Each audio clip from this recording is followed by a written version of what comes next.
Hello everyone, and welcome to this edition of the Bremerton Beat Blast. I'm your host, Kitsap Sun reporter Josh Farley. I'm inside the mask of an octopus right now, but as usual, I have 5 things, not 8, to tell you about this week, including a new mural that's coming to Dr. M.L. King Way.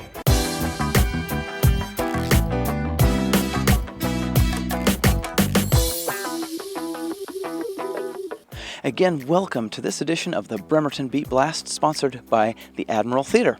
Story number 1 on our list is right next to me. It's this massive 181-foot-long wall that will soon be adorned by a giant octopus and its many tentacles depicting various scenes around Bremerton. The mural's artist is Erica Applewhite. She lives right nearby here, and she's long wanted to do a mural here. I talked with Erica, as well as Jennifer Kreidler-Moss, who is the executive director of Peninsula Community Health Services, which is the building's owner, about what they hope this mural will accomplish here in Bremerton. The main thing is that I just live a block away, and so my husband and I walk this path a lot, just exploring downtown, and every day see the wall, and I've done a couple murals in the past, so giant ones, and the wall obviously spoke to me as a muralist. So it was just simply an idea that said, boy, this is a lot of gray on this wall. And we had never really considered it being anything abnormal to us. We maintained our gray wall all the time. If it received any graffiti, we would, cover it over. And the idea was, well, can't we turn this into something more pretty for the community? And so lo and behold, a couple months later, here we are. Now, if you too want to paint this mural, come out from 10 a.m. to 4 p.m. This Saturday. There will be food and drink provided, and Erica wants to make sure that everybody in the community knows about it so they can come and have their chance to paint this long wall. Story number 2, you might have seen on the Bremerton Beat as of this morning that Mike Hale is getting ready to open up a new barrel house right here in the city of Bremerton. It's located at 15th Street and North Wyckoff Avenue. It's not just a warehousing space though. Mike is actually going to have a tasting room within its walls as well, open on Friday and Saturday nights. I talked to Mr. Hale about opening here in Bremerton. Well, my wife born and raised in Bremerton, and we live in Kitsap County, up at Suquamish, and the brewery needed more room, and we self-distribute here in Bremerton and all of Kitsap. We bought this place as a warehouse primarily, but the city wanted us to have a retail space, so we set up a tasting room.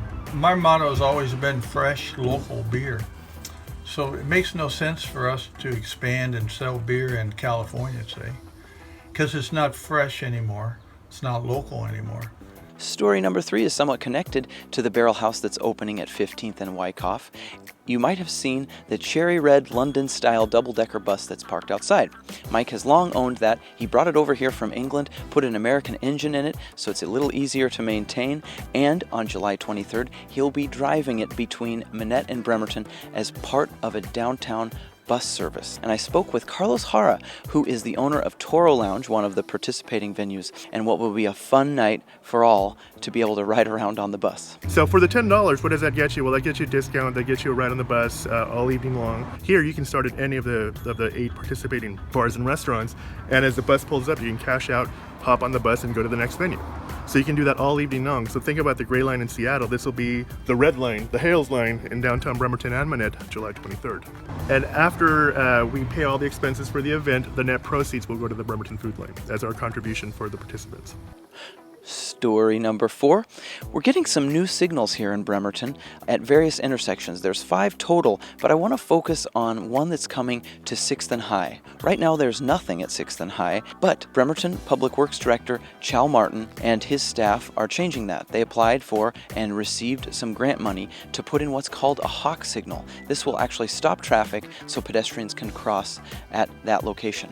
I talked with Chal about why he thinks that it's important to have this device at the intersection. They're pedestrian activated. They sense the traffic in the corridor, and when it's safe to cross, they start flashing yellow at first, and then later on they flash red. All the traffic stops, pedestrians go. As soon as the pedestrians are clear, then traffic can move on again. It's hard for people to get across the street, and so therefore people don't cross the street. And I think people are really going to like this. But it's going to be a very noticeable change for folks, for motorists traveling on 6th Street. But I think a great change for the city. And finally, story number 5 on our list. You've probably read about the parking study that's coming up in Bremerton. It's going to be a big study. It's worth almost $110,000. Bremerton Mayor Patty Lent said she's excited to get it started. The city is seeking stakeholders to serve on a committee as well as lots of public input. It will track how much capacity we have and how much we need here in the city, and it will be completed in February 2017. I spoke with Mayor Lent about what she hopes to accomplish with this wide-ranging study. The parking study is the first time the city has ever gone 100% to learn about the needs of the city as well as where we're actually allowing parking, whether it's charged for or free. I think it's going to be good for us. It's about time, and I'm 100% behind it. That's going to do it for this edition of the Bremerton Beat Blast. I hope you have a great rest of your week, and we'll see you again next Tuesday.